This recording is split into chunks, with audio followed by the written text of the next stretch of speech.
Lauren, I have to say, this girl is like my sister. Absolute, like, just an amazing woman. And, you know, I think Geena and I were both watching in the little surround, I call it a little pit tent. And I couldn't help myself but watch to see what was going to happen with Lauren Fleischman. I mean, she's just such an inspirational woman all around. And I don't know, I was praying for her the entire time she was running around that track, just praying that she was going to get that spot to make the final. This girl has been fighting her entire career to stay healthy and does it with a smile. And I don't know how many people keep going. That's like perseverance. Lauren is the poster child for perseverance. And it inspired me that anything that she hasn't even been able to run fully for 7 days. Like the longest stretch that she's been able to run was I think 4 days at a time.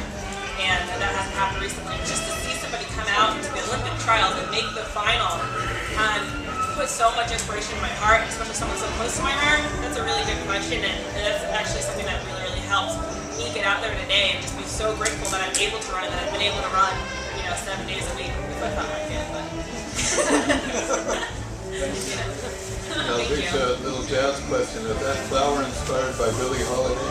Everybody always asks that. Billie Holiday is inspiring. I wouldn't say so much it's inspired by Billie Holiday. This flower represents strength to me. I think it's, when people look at women in sport, there's always this sort of, you run like a girl, and it's like this, almost like a negative thing. And to me, I think, well, what the heck is that supposed to mean? Why not run like a girl? I think these three women us three, I'm a third woman. These other two women can attest to that. Like, we have grit, and I can wear a flower in my hair. I can represent femininity. I can represent strength at the same time. I think that they coincide with each other. So when I was growing up, I grew up with a group of boys, and they'd always put me in first pick. I like to say first draft pick. In the football games and on the basketball team, and I'd always do it with a flower in my hair just to be like, and I'm a girl. So, yeah.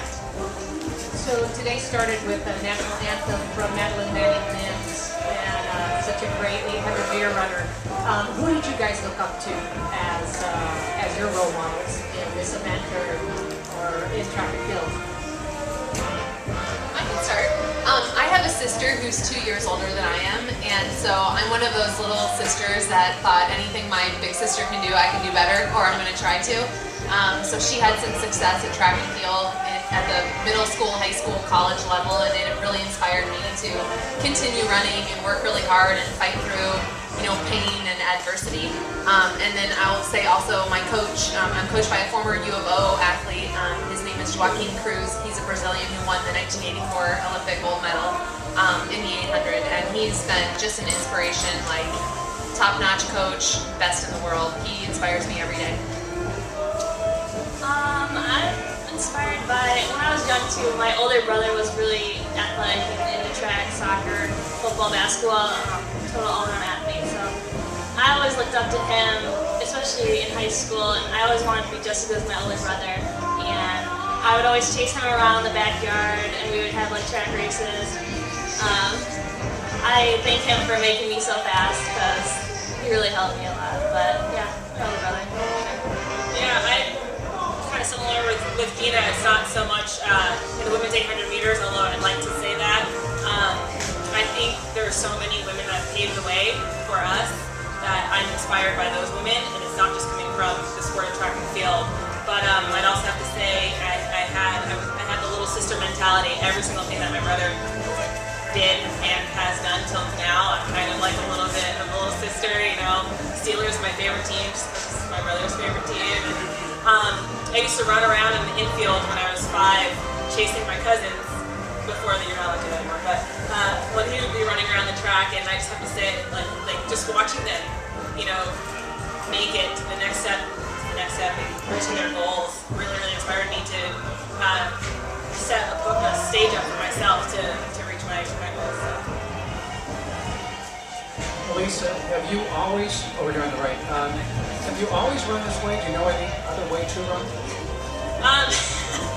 Well, I just, you know, I have always run this way. I think you know what? I think there's a point, obviously in high school where I didn't really know how to run the 800 meters. I was coming from every other event.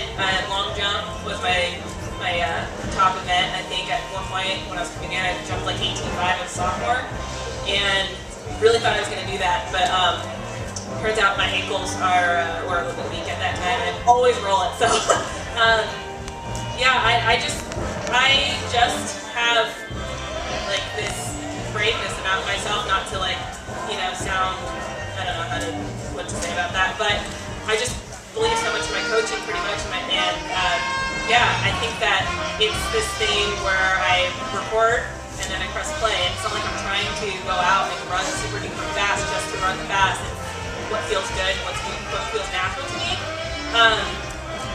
I can run other ways, I've done it before, but I don't see why I would just do it just to do it.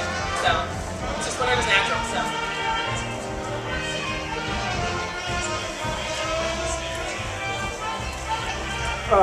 Geena's questions for you.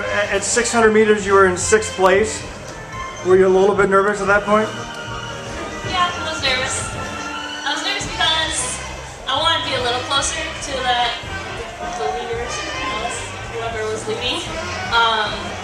Especially because Brenda passed me, and then I had to go around her, and I was going really wide around that last curve. So yeah, some panic kind of struck me, but you gotta like let that go and just trust your training, and I trusted my kick, and it came through. So I'm so happy and so blessed. Congratulations, ladies. I'm Mark Williams with the California Track and Running News. I have a question, if you can answer Alice and Alysia briefly. Alice, you mentioned Joaquin Cruz as being very influential as a coach. Could you elaborate a little bit about that? And Alysia, I assume you're still being coached by Tony Sandoval. Could you talk a little bit about that relationship? Okay. I'm embarrassed to say that when I first started working with Coach Cruz, it was because I wanted to work out at the Olympic Training Center in Chula Vista. My husband had gotten into a school in San Diego, and so I was like, okay, we're moving to San Diego, and I knew that he would be my ticket to work out at the Olympic Training Center.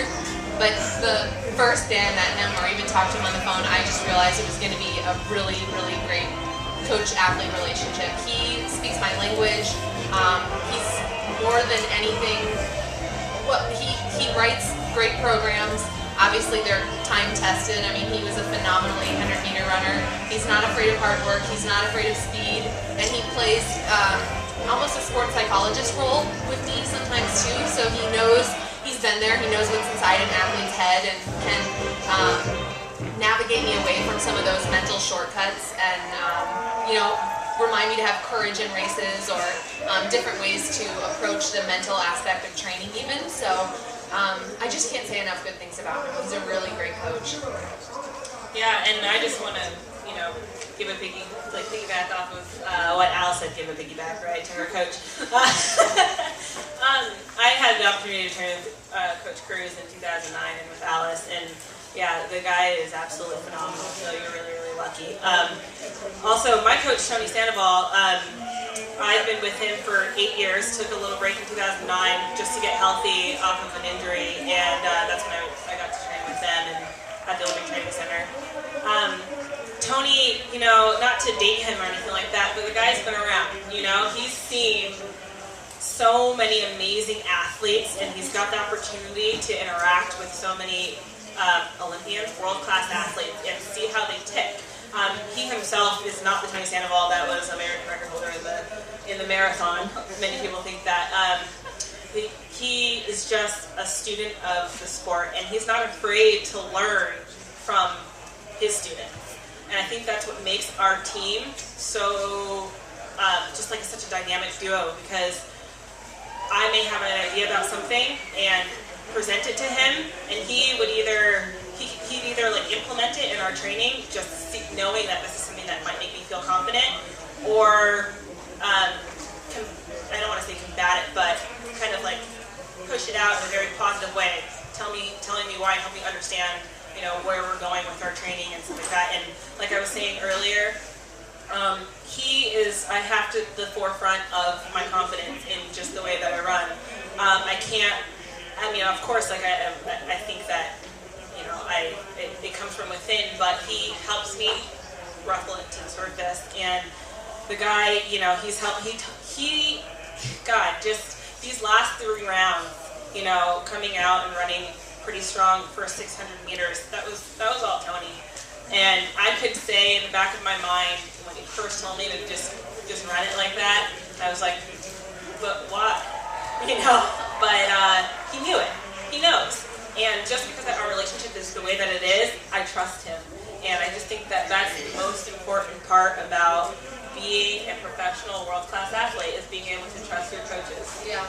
I mean, another thing with that is, Alysia has been with Tony for 8 years. I've been with Coach Cruz since 2005. So at this point, we have a really good working relationship where I sometimes show up at the track. I don't have to say a word to him. You know, he can tell based on my stride how the workout is going to go, or how he might need to change it, or, you know, there's just so many things that go with having a really great relationship with your coach. I can't speak to Geena's, but she's doing something right, so I'm sure she has that too. Yeah. This is for Alice.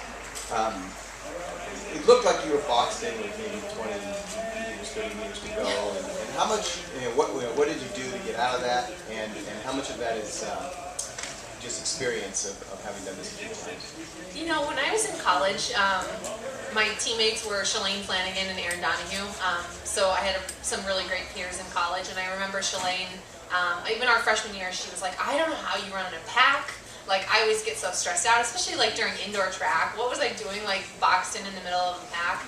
But for some reason, I was able to just kind of, I'm comfortable in a pack sometimes. I mean, it's maybe not the best for me because I have a long stride and I've got to clip it somewhat, but things always open up at the end of an 800. Like, it's going to be squirrely somehow, and it was squirrely to my advantage today. Like, admittedly, I did not protect myself. I didn't give myself an out. I was sort of like right behind, I can't even remember, but I didn't have a clear line, but it sort of loosened up a little bit and I was able to kind of like break my way loose. But you're right, I mean, it was like 20 or 30 meters at the very end, and I've struggled with that a little bit this year. I had my speed work coming kind of late because I had some stuff going on in the winter time, so I spent a whole lot more doing strength. And so this last speed piece, I'm looking forward to even, you know, adding some more of that to my training before London. But I was not as confident as Geena was maybe in my final 100 meters. I was thinking, like, I've got to get out, like it's a little bit, it's more difficult for me to really get the turnover because I've got a longer stride. So I kind of need to preempt people's moves. And I was stressing a little bit in the last like 80 meters because Molly came up really hard on me, and then this whole pack of women came, and I was just, I was trying to find my out. I was picking it up. I was pleased that I had some grit left in my belly at the end of the race, but it was touch and go for a while.